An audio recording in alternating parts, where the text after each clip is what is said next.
জাতীয় সংসদ নির্বাচনে প্রচার প্রচারণা অনুষ্ঠানে আমরা একদম শেষ প্রান্তে। এটা এই লক্ষ্মণপুর ইউনিয়নে আমাদের আজকে এটা শেষ মিটিং, নির্বাচনী মিটিং।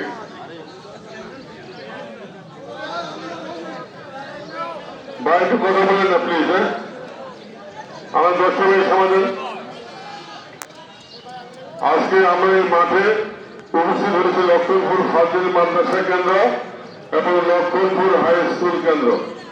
এই দুই কেন্দ্রে আমাদের প্রায় ৬,৮৫০ ভোট। প্রিয় ভাই বোনেরা, আমি এখানে আসার পরে আমার দু একজন নেতার বক্তব্য আমি শুনলাম, আমি বক্তব্য খুব শুনতে পারিনি, কারণ এই বক্তব্য আসলে আমাদের সাথে মানে না। আমরা একটা বড় দল, অনেক সম্মানী একটি দল। এই দলটি আমরা তিনবার এই রাষ্ট্র পরিচালনায় আমরা আমাদের প্রিয় নেত্রী দেশনেত্রী বেগম খালেদা জিয়া তিনবার এই রাষ্ট্র পরিচালনা করেছেন। এই দেশটি, এই দলটি দেশে যেমন সমাদৃত, সারা বিশ্বেই সমাদৃত। প্রিয় নেতা কর্মী, আমার ভাই ও বোনেরা, আপনাদের দৃষ্টি আকর্ষণ করে আমি একটি গল্প বলতে চাই। কলা গাছ ছিলেন না সবাই? কলা গাছ চিনি তো? কলা গাছ তো এমনি এমনি হয়ে যায়, আবার লাগাইলেও হয়। কলার চাষও করি আমরা। কলা গাছ সুদয় হয়, হয় না? আবার কলা গাছ যখন ফল ধরে, কলা ফুল বাইরে, কলা ধরে তার মাথার নিচের দিকে যায় না? আস্তে আস্তে যখন পাকে, কলার গাছের পূর্ণ কলাটা যখন পাকে আধা ফাঁকা হয়, তখন দেখুন যে এটার থোড়াটা নিচের দিকে, তাই না? এটা কেন বুঝতে পারতেছেন? এই কলা গাছ আল্লাহ রাব্বুল আলামিনকে বলে, আল্লাহ তুমি আমাকে এই জমিনে সৃষ্টি করেছ, আমাকে তোমার বান্দাদেরকে ফল দেওয়ার জন্য।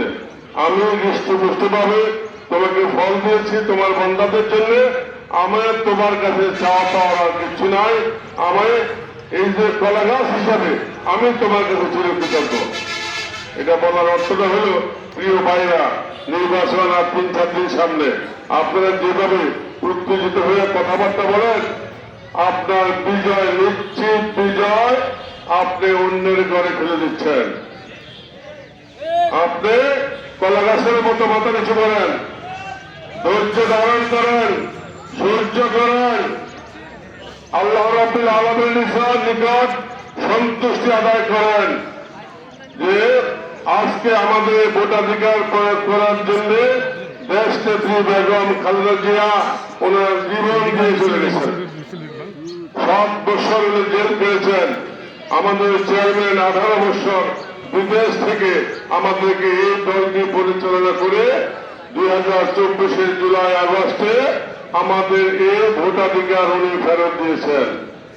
জুলাই আগস্টের মহানায়ক ছিলেন তারেক রহমান। প্রিয় ভাইরা, আমরা যেহেতু বড় দল, আমাদেরকে ধৈর্য ধারণ করতে হবে, সহ্য করতে হবে। নির্বাচনের দিন, নির্বাচনের ফলাফল পর্যন্ত পারবো না আমরা? অন্যের কথায় উত্তেজিত হব না, কাউকে এমন কোনো আচরণ করব না যাতে আমার পাশের ভাই আমার সাথে প্রতিযোগিতা করে অন্য দলের সমর্থক তারা কষ্ট পায়। আমরা এই ধরনের আচরণ থেকে 12 তারিখ রাত্রে রেজাল্ট না হওয়া পর্যন্ত আমরা অপেক্ষা করি। প্রিয় ভাই ও বোনেরা, এই রাষ্ট্র পরিচালনা করার জন্য অভিজ্ঞতা লাগে না? আপনি কি আনারে কোনো ড্রাইভার দেওয়া গাড়ি চালাবেন? যে লোক গাড়ি চালাতে পারে না, রিক্সা চালাতে পারে না, বাস ট্রাক চালাতে পারে, তারে কি আমি উঠে দিলে হবে নাকি? রাষ্ট্র চালাইতে এরকম অভিজ্ঞতা লাগে। আমাদের দল, আমাদের প্রিয় দল বাংলাদেশ জাতীয়তাবাদী দল, আমরা 4 বার এই রাষ্ট্র ক্ষমতায় ছিলাম। আমাদের অভিজ্ঞতা আছে। কি অভিজ্ঞতা আছে? আমাদের শহীদ রাষ্ট্রপতি জিয়াউর রহমান আমাদের স্বাধীনতার ঘোষক ছিলেন। শহীদ রাষ্ট্রপতি জিয়াউর রহমান বহুদলীয় গণতন্ত্রের প্রবক্তা ছিলেন। আমাদের প্রিয় নেত্রী দেশনেত্রী বেগম খালেদা জিয়া তিনবার এই রাষ্ট্র পরিচালনায় দক্ষতার সহিত পালন করেছেন এবং দেশে এবং বিদেশে সুনাম আছে আমাদের এই দলের। এই জন্যই আমরা ভোট চাই, আমাদের ভোট চাওয়ার অধিকার আছে। আমাদের বর্তমান আমাদের যে দলের চেয়ারম্যান, আমাদের প্রিয় নেতা জনাব তারেক রহমান, ওনারা এই দল এই রাষ্ট্র পরিচালনা কিভাবে হয়েছে উনি ছোটবেলা থেকে দেখেছেন এবং বিগত 18 বছর বিদেশে থেকে এই দলটাকে সুশৃঙ্খল ভাবে পরিচালনা করে এই দলের ভাঙ্গন উনি করতে দেয় নাই। এটাই তো ওনার সবচেয়ে বড় দক্ষতা। তাহলে আরেকটি দল ক্ষমতায় যেতে চায়, ভোট চায়, তাদের কোনো অভিজ্ঞতা আছে? রাষ্ট্র পরিচালনার অভিজ্ঞতা আছে? তো ভাই আমরা এই কাছে হাতে আপনারা ক্ষমতা দিবেন? আপনারা কি ভোট দিয়ে তাদেরকে রাষ্ট্র পরিচালনা দিবেন? রাষ্ট্র পরিচালনায় টেস্ট করার কোনো সুযোগ নাই। এখানে দক্ষ, অভিজ্ঞ, সুনামধন্য এই সমস্ত দলকে দিতে হবে। সেই দল হল বাংলাদেশ জাতীয়তাবাদী দল বিএনপি। প্রিয় মা বোনেরা, আপনাদের কাছে শুধু একটি বিনয় প্রশ্ন করবেন যে ভাই বা আপনারা তাকায় দেখেন, যারা ক্ষমতায় আসতে চায় 71 সালে তাদের এই দেশের প্রতি কি আচরণ ছিল আমরা কি ভুলে গেছি? জানি না। যারা এই দেশের রাষ্ট্রদ্রোহী ছিল, মা বোনদের ইজ্জত লুটে এনেছে, পাকিস্তানের হাতে আমাদের মা বোনদেরকে তুলে দিয়েছে, এই দেশে 30 লক্ষ শহীদের মৃত্যুর বিনিময়ে এ দেশ স্বাধীন করেছি। সেই স্বাধীনতা বিরোধীদের হাতে এই দেশকে তুলে দেবেন, এটা কি মানায়?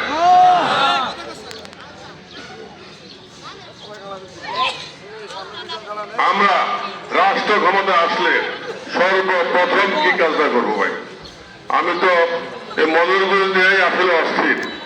স্বাধীনতার পর থেকে ম্যাক্সিমাম সময় এই মনোরঞ্জনের প্রিয় নেতারাই কিন্তু আমাদের এই মনোরঞ্জন লাকসাম আসনটি পরিচালনা করেছেন। কিন্তু মনোরঞ্জন উপজেলা হওয়ার পরে যে হারে উন্নয়ন হওয়ার কথা ছিল সেটা হয় নাই। সেটা হয় না, হয়েছে? আমাদের প্রয়াত নেতা এটিএম আলমগীর আসলে তারা চেষ্টা করছে, যেহেতু এত জলা এত নিচে জায়গা ছিল, রাস্তা ভাঙলে ভাঙে যায়, রাস্তা যাতে না ভাঙে সেই ব্যবস্থা আছে। আমরা ইনশাল্লাহ ক্ষমতা আসলে সর্বপ্রথম আগের যে কাজটা করবো সেটা হলো দৃশ্যমান হওয়ার জন্য, আপনি আপনার এলাকায় উন্নয়ন দেখার জন্য সর্বপ্রথম এই লক্ষণপুর এই যে ফাজিল মাদ্রাসা কেন্দ্র এবং লক্ষণপুর হাই স্কুল কেন্দ্রে যারা আমার মা বোনরা আছেন, এরকম আপনারা আমাকে 10টি কাজ দিবেন। এই কাজগুলো কি? আপনার নাগরিক অসুবিধাগুলো কি? আপনি রাষ্ট্রের কাছে বাংলাদেশের এই লক্ষণপুর ফাজিল মাদ্রাসা এবং হাই স্কুল কেন্দ্রের বাসিন্দা হিসেবে রাষ্ট্রের কাছে নাগরিক আপনার যে পাওনা সেটা হলো আপনার চলাচলের রাস্তা, বিদ্যুৎ, পানি সহ শিক্ষা। এই সমস্ত অসুবিধাগুলো হলো প্রতিদিনের অসুবিধা। এরকম 10টা অসুবিধা আমাকে দেবেন, আমি ইনশাল্লাহ প্রথম 3 থেকে 6 মাসে এটা সমাধান করে আমরা দৃশ্যমান উন্নয়ন দেব।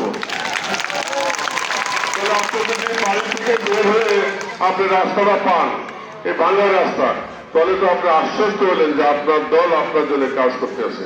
এবার আসুন, আমরা ক্ষমতা আসলে আমরা টোটাল মনোরঞ্জনের জন্য কি করব? এরকম প্রত্যেকটি এলাকায় প্রত্যেকটি ভোট কেন্দ্রে ছোট ছোট সমস্যাগুলো আমরা চিহ্নিত করে প্রথম 6 মাসে ইনশাল্লাহ আমরা এগুলা সমাধান করব। যদি কোনটা 2-1 মাস দেরি হয়, কারণ সমস্যা অনেক, আপনারা লক্ষণপুর সহ মনোরঞ্জন দেখতে পারবেন আমাদের উন্নয়ন। আমরা সর্বপ্রথম ক্ষমতা আসে আমাদের প্রিয় নেতা তারেক রহমান বলেছিলেন যে আই হ্যাভ এ প্ল্যান, বলছে না? এই প্ল্যানের প্রথম হইল ওনার ফ্যামিলি কার্ড। এই ফ্যামিলি কার্ডে মা বোনেরা প্রত্যেকটা পরিবারে একটি করে ফ্যামিলি কার্ড পাবেন।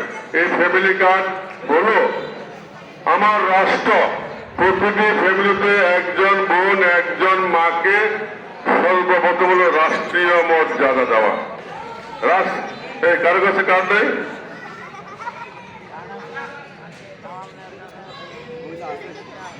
এই যে ফ্যামিলি কার্ড, এই ফ্যামিলি কার্ড এই পরিবার যখন পাবেন, ওই পরিবারের মা অথবা বোনকে রাষ্ট্র তাকে স্বীকৃতি দিবে একজন রাষ্ট্রীয় সম্মানজনক নাগরিক হিসেবে, নারীর অধিকার হিসেবে আপনাকে স্বীকৃতি দিবে। এই কার্ডের বিনিময়ে আপনি মাসিক 2 থেকে 2,500 টাকা প্রতি মাসে রাষ্ট্রীয় ভাতা পাবেন ভাই। এটা ফকিন্নি ভাতাটা না, কিন্তু এটা গরিব হিসাবে না, রাষ্ট্রীয় ভাতা। তারেক রহমানের সম্মান, এটা বেগম জুবেদা রহমানের সম্মান প্রত্যেক মা বোনের কাছে পড়ে যাবে। পুরস্কার, রাষ্ট্রীয় পুরস্কার। এইভাবে আমরা নারীদেরকে ক্ষমতায়ন করব, নারীর অধিকার বাস্তবায়ন করব। তারপরে আছে আমাদের কৃষক কার্ড। কৃষক ভাইদের জন্য আমরা এইভাবে একটি কৃষক কার্ড দেব, যে কার্ডের বিনিময়ে কৃষক ভাই ন্যায্য মূল্যে তার ভাই কথা বন্ধ করবা, ন্যায্য মূল্যে আমাদের কৃষি বীজ, সার, ঔষধ, যন্ত্রপাতি কিনতে পারবেন। সেই যন্ত্রপাতি আপনি ন্যায্য দামে কিনেন, তাহলে আপনার উৎপাদন ক্ষমতা কম হবে।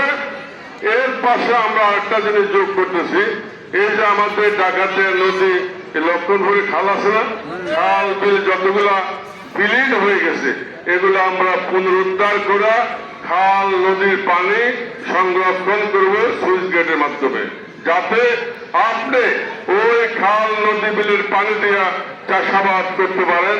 তাহলে আপনি ন্যায্য মূল্যে বীজ পাইলেন, সার পাইলেন, যন্ত্রপাতি পেলেন এবং নদীর পানি পেলেন। তাহলে এই যে মহাপরিকল্পনা, আপনার দাম আমাদের হিসাবে 100 টাকা উৎপাদন খরচ হলে সেই খরচ চলে আসবে আপনার 40 টাকা থেকে 30 টাকা কমে যাবে। তাহলে আমরা সেভাবে খাদ্য নিরাপত্তা নিশ্চিত করব, খাদ্যের উৎপাদন বৃদ্ধি করব। আমাদের এর বাহিরে আমি যেটা ব্যক্তিগতভাবে স্বপ্ন দেখতেছি, এই মনোরঞ্জনের সাথে যোগাযোগ ব্যবস্থা যদি উন্নতি করা না হয়, তাহলে মনোরঞ্জনের উন্নতি করা সম্ভব নয়। এই যোগাযোগ ব্যবস্থাটা কি? যোগাযোগ ব্যবস্থাটা হলো মনোরঞ্জনের সাথে সরাসরি আমাদের নাচেরপেটুয়া অথবা বিপুল্লাশ্বর অথবা খিলা, আমরা ভৌগোলিক আকার ধারণ করে সরাসরি একটি মহাসড়ক, সরাসরি মহাসড়ক পর্যন্ত 2 লাইন 4 লাইন বিশিষ্ট, এখান থেকে আমরা হাসনাবাদ হইয়া, শান্তিনাথ হইয়া, প্যান্ডিয়া, চিঠিস হইয়া মুদ্রাপুরগঞ্জের সাথে আমরা সংযোগ করব। হাসনাবাদ থেকে আমরা নোয়াখালীতে সড়ক যাবে। সড়ক মহাসড়ক যখন হবে, এই মনোরঞ্জনের সাথে বাংলাদেশের প্রত্যেকটি জেলার সাথে সরাসরি সংযোগ সড়ক স্থাপন হলেই এই এলাকার জমির দাম বাড়বে, ব্যবসা প্রতিষ্ঠান হবে, মিল কারখানা হবে, ইন্ডাস্ট্রি হবে, তারপরে মনোরঞ্জনের রূপ পাল্টে যাবে ইনশাআল্লাহ। এটা হলো আমার স্বপ্ন। মোটামুটি এই মনোরঞ্জনের শিক্ষা খাত, অনেক শিক্ষা প্রতিষ্ঠান আছে, এই শিক্ষা প্রতিষ্ঠানগুলো আমরা ঢেলে সাজাবো, আমরা এগুলোকে সংস্কার করব। বিভিন্ন বাজারে শিক্ষা প্রতিষ্ঠান দেখবেন যে মাঠ ওই আমাদের একটি স্বার্থনিষ্ঠ মহল অথবা কমিটি দখল করে দোকান দিয়ে ব্যবসা করে খায়, আসেন এরকম? সর্বপ্রথম এই মাঠ উদ্ধার করা হবে। এটা সারা লাকসা মনোরঞ্জন বিভিন্ন জায়গায় দেখছি।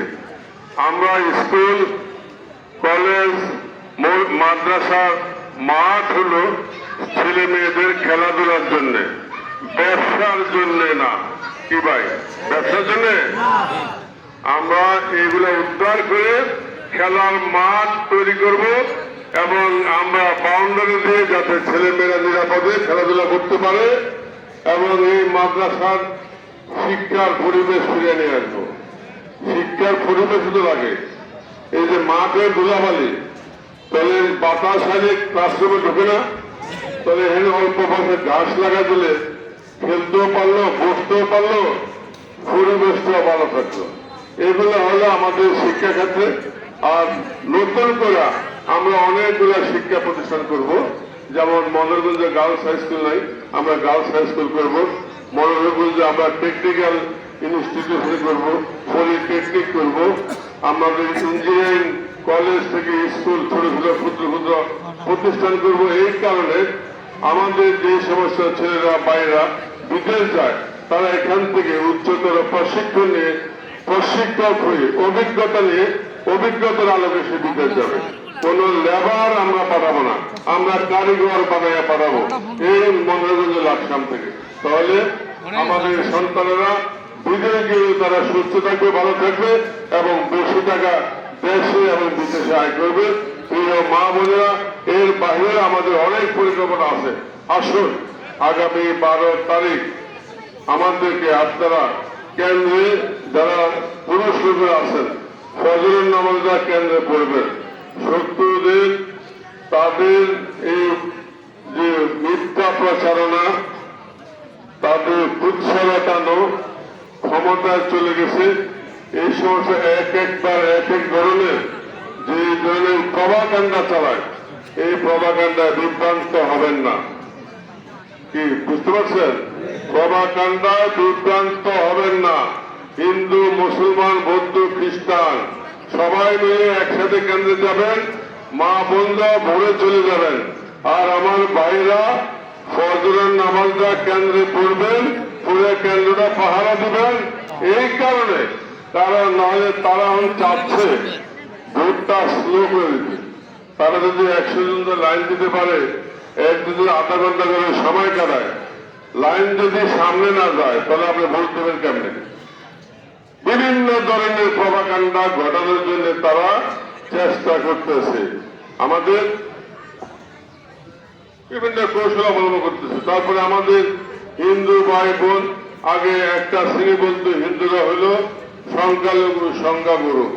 আমরা সেটা বলি না ভাই। আমার দলের চেয়ারম্যান জনাব তারেক রহমান বলেছেন, সবার আগে, সবার আগে, সবার আগে। এই বাংলাদেশে হিন্দু, বৌদ্ধ, খ্রিস্টান থেকে শুরু করে যত পাহাড়ি আছে, সবার সমান অধিকার, সবাই বাংলাদেশি নাগরিক, কোন সংখ্যালঘু সংখ্যাগরিষ্ঠ নাই ভাই। এটা আমরা নিশ্চিত করব। সবার আগে বাংলাদেশ। আপনারা ভালো থাকবেন, তাহলে শেষে ভোট দেবেন। এই লক্ষণ করতে ভাই, এটা তো বিএনপি, এটা কি খাটিয়ে বলবো না, এটা বিএনপি, এটা দান ছাড়া কোনো চিটা নাই, আছে নাকি? এই 6800 ভোট মরা ভোট, লাল দাগ দিয়ে দেবেন। এই যে এরকম লাল দাগ কেন্দ্রে যারা এজেন্ট থাকবেন, অন্য দল এই ভোট বানচাল করার জন্য মরা ভোট দিতে যাবে, দিলে যেটা আপনার লাল দাগ করা আছে, সে যে দলের লোক তাকে আইন শৃঙ্খলা বাহিনীর হাতে তুলে দেবেন। হলুদ দাগ আছে, হলুদ দাগ দেবেন, বিদেশে ভোট। আমি অলরেডি ভোটারের যে বলে কি ভোটার লিস্ট তালিকা দিয়ে দিয়েছি। আমার নেতাকর্মী যারা আছেন, হলুদ দাগ দেবেন। হলুদ দাগ হলো এই বাইরা বিদেশে আছে, হলুদ ভোট দিতে গেলে ধরে ফেলবেন, ধরে পুলিশে দিবেন, নিজের হাতে আইন তুলে নেবেন না। এই লক্ষণপুরের মোহাম্মদ আলী যেমন রক্ত গরম, তার এই গোষ্ঠীটারও রক্ত গরম ভাই। আমি আপনাদের কাছে হাত জোর করে বলি, বিনয়ে সহিত বলি, একদম জোর হাত করে বলি ভাই, 12 তারিখ রেজাল্ট পর্যন্ত আপনারা মাথাটা নিচু করে থাকেন। মোহাম্মদ আলী থাকবে মাথা নিচু করে, ইনশাআল্লাহ। থ্যাংক ইউ ভাই, আপনারা সবাই ভালো থাকবেন। আমাদের মাসে উপস্থিত হয়েছেন আমাদের বিএনপির বিশিষ্ট নেতা, বিশিষ্ট ব্যবসায়ী আজাদ ভাই। এদিকে এদিকে আজাদ ভাই, এদিকে আছে, আপনি আজাদ ভাই আছেন।